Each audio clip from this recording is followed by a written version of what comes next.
Hi, I'm Tyler Babbitt, and this is the assignment Exploring Personal Virtues. For the first question they ask, what is 4 personal virtues that I believe I have? And for the civic virtue, I said honest. I think that honesty is a very important quality that each and every person should have and use. I think in a classroom, it is important for me as a teacher to be honest with all my students and honest about all my intentions. And as for them, it is good to be honest with one another and their teacher to kind of create a home environment. For the moral virtue, I said kindness. I think I'm pretty kind. I think it is important for all students to be kind to one another. Like I said, to create a home environment, we need to all be loving and sharing of one another. For the performance virtue, I said adaptability. I believe I have a pretty good ability to adapt to any situation, adapt to any problem or anything that comes up within the classroom. So that I feel like that's an important quality to have within the classroom so you don't get stuck and not know what to do. And then lastly, the intellectual virtue, I said I'm open-minded. I think I'm very open-minded actually. I love hearing other people's opinions and just what they want to say. I think it's very interesting to hear everyone's different views and then kind of bring them all together and see what we can agree on. The second question asks, what is the most critical virtues as an educator? And so for the civic virtue, I said trustworthiness.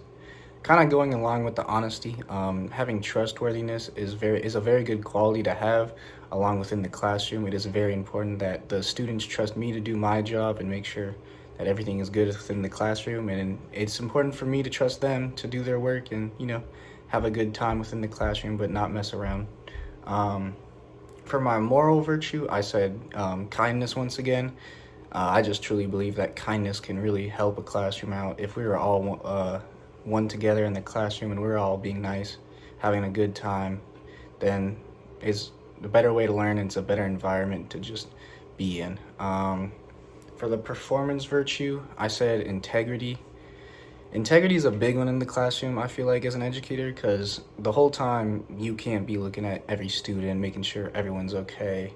So for the students, it is very important that they have this integrity so that I don't have to check every second to make sure everything's going okay. They know what to do and they know how to act. And then finally, for the intellectual virtue, I said attentive. Kind of going against the integrity one, but I think as a educator, it is very important to be attentive. If you're just never paying attention to your classroom, just putting work up on the board and getting on your phone or something as a teacher, that's not good. You need to be paying attention. You need to see your classroom. You need to have control over your classroom by being attentive. It then asks about the concept Imago Dei and how it aligns with those virtues. Now, Imago Dei is recognizing the inherent worth, dignity, and potential within every student. So for the first virtue, trustworthiness, I believe it does align. I believe each and every student is deserving of trust at the beginning and is worth being trusted at the beginning. I say at the beginning because I feel some students may lose that trust, but at least when we start, you are deserving and are worth the trust. For the second one, kindness. Everyone's deserving of kindness. That's just what I believe. I think that everyone deserves to be treated the right way. Everyone deserves help. Everyone deserves to be just treated good. And if we can do that in a classroom, I believe it creates a good home environment for some of the students who may not have that everywhere. And then attentive, as a teacher, I must be attentive to each and every student, and each and every student is worth my attention. I can't just give my attention to someone more than the other or pick on students more than the other. Everyone is deserving of that worth and potential to have my attention. The next question asks, what does character formation mean to me? I believe character formation is just how people gain their values, their beliefs, their actions, and just all of them pretty much. I think it's the way people act how they are, but for character formation, I think each and every person is different, and all of us grow up in a different environment. different parents, different schools, and so all of us are going to have different character formation, which is very cool. It then asked how I will foster this character formation into the classroom and to explain 2 to 3 strategies on how I can do that. Now, for those strategies, I think one is just me being a role model. If I can act the right way and try to help all the students and just always be a good role model for them, then some of those students may pick some of virtues and characteristics off me that they like and want to use themselves. A different one is I think it's important to allow students to sit where they want or sit with their friends, because that's along with kind of the home environment where they get their character formation from. They're comfortable around these people, and if they're comfortable around them, they'll be more willing to act like themselves instead of hide their characteristics or hide their personality. And then kind of opposing that, I think it's also important though for them to meet new people. So like, for example, if I was doing a group project, maybe you don't do it with the people you're sitting with, maybe you go find a group of people you don't know.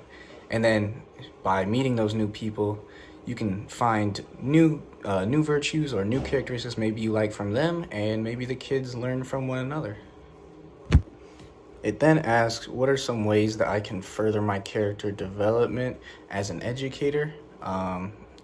I think some ways I can do that is getting advice from educators or old educators in my life. I know a lot of my teachers I used to look up to them, and I used to kind of build my character off how they acted and how they were. So as I said before, it's very important for the educator to be a role model to the students so they can kind of pick off them and learn from how they act. I think another important one is making friends with the teachers around you so you can bounce ideas off one another and you're not always just stuck in what you think you should do, and you can kind of get ideas from other perspectives and other opinions. And then finally, me personally, my parents are teachers, so they would be a great resource. I know that I've always looked up to them and how they act and how they teach and the passion they teach with. And so I think for everyone, if you have someone that you know who is a teacher, it is important that you ask them like how they do it and just try to get as much information off them as possible to further yourself and further your character development as an educator. Thank you.